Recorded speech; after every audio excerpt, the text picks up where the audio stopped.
Bonjour et bienvenue dans le périscope de l'insolite pour ce premier épisode où je vais vous parler du secret du dollar américain que vous connaissez tous, évidemment, mais il y a peut-être quelque chose que peu d'initiés connaissent. Approchez-vous, venez voir. Alors, voici donc un dollar américain. Ce billet n'a jamais été changé, transformé depuis sa création. On remarque qu'il est fait au nombre d'or, évidemment, et beaucoup d'entre vous doivent certainement connaître une de ses particularités, c'est cette fameuse pyramide avec un pyramidion qui s'en détache avec un œil au centre. Je vous l'ai schématisé ici comme cela, à peu près, voilà, triangle avec un œil. Peu de gens savent, même des gens qui se disent initiés, qu'en fait, il y a deux pyramidions, il y en a un autre qui est caché dedans.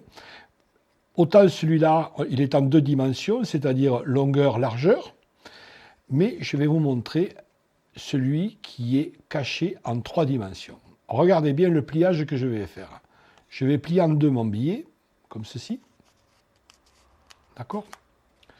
Ensuite, je vais replier ici, comme cela. Voilà. Oui.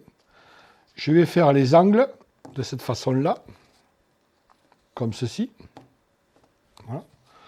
Je vais replier cela comme ceci. D'accord ? Ensuite, je vais longer, disons, cette pliure de ce côté. Voilà. L'autre ici. Voilà. Et je vais rabattre ces deux côtés comme cela. Voilà. Donc là, j'ai un triangle, évidemment. Mais ce qui est intéressant, en remettant, disons, un triangle avec un œil, c'est qu'une fois que je le retourne, je retrouve le même triangle avec un œil au centre, là, comme ceci. Voilà. Si je le pose, naturellement, il va se tenir debout, comme ceci, naturellement.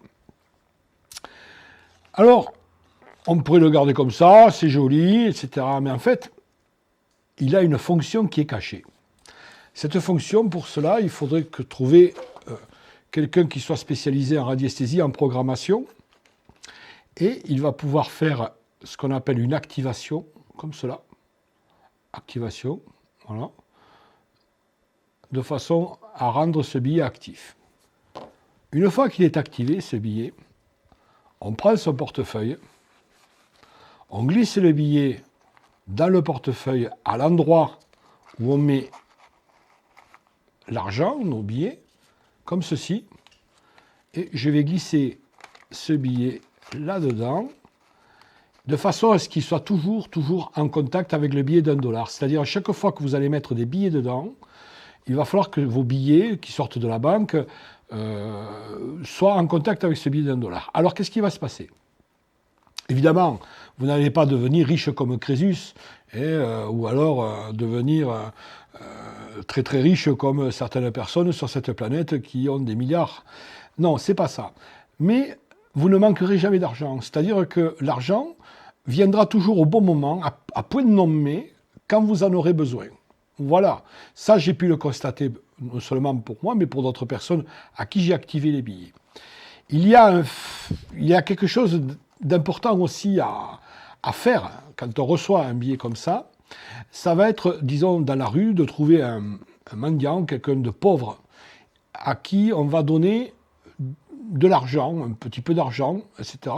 C'est ce qui va lancer le processus, en quelque sorte. Parce que l'argent, en fait, il n'est ni bon ni mauvais, il est ce que l'on en fait, tout simplement. Il faut arrêter de diaboliser ou de diaboliser. On l'utilise, c'est un passeport, c'est tout ce que c'est, quoi. Voilà. Alors, le fait, disons, de donner à un pauvre quelque chose, ça va lancer le processus.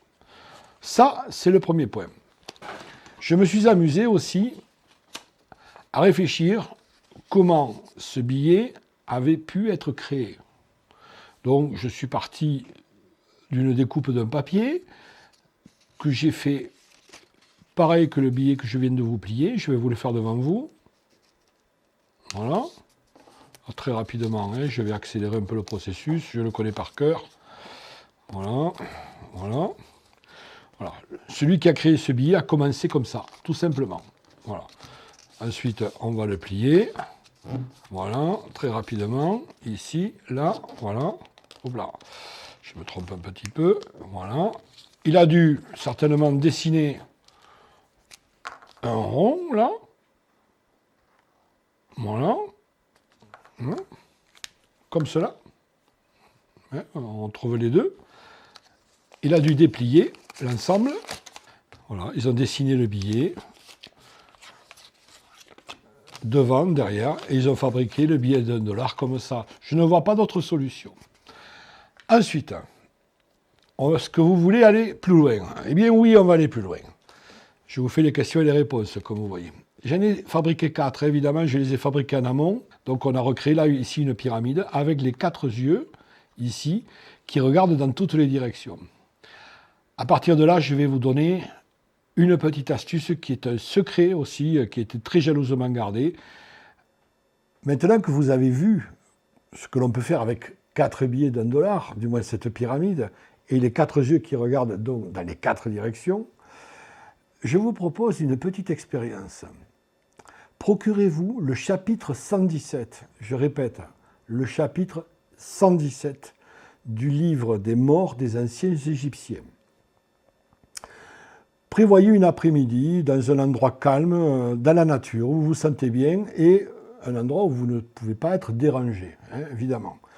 Prévoyez aussi d'être propre, c'est-à-dire une bonne douche avant, et vos parties intimes propres aussi. Vous allez réciter ce texte dans les 4 directions, en commençant donc par l'est, ensuite le sud, ensuite l'ouest, et pour terminer, le nord. Une fois que vous avez fait ceci, à voix haute, évidemment, et dans le plus grand recueillement, restez à l'écoute de ce qui se passe en vous. Vous risquez d'être étonné, il va se passer des choses très très certainement. Ça, c'est un rituel pour la journée. Les rituels qui étaient faits pour la nuit, avec ce texte, sont légèrement différents. Ils servent, disons, à traverser le resto, c'est-à-dire des endroits du bas astral qui peuvent être gênants quand on travaille sur certaines choses. Mais dans la journée, ils ne comportent aucun problème. Voilà. Et puis, c'est beaucoup plus agréable. L'effet, disons, de ce chapitre 117 utilisé de cette façon-là est fait pour que les dieux, en quelque sorte, des anciens, vous revêtissent d'habits de lumière et corrigent et nettoient des impuretés spirituelles. Voilà pourquoi ce texte était fait à cette époque-là.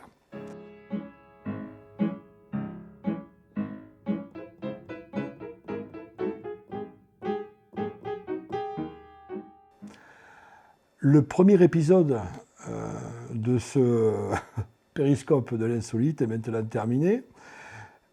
Si cela vous a plu, je vous propose l'épisode 2, si vous voulez.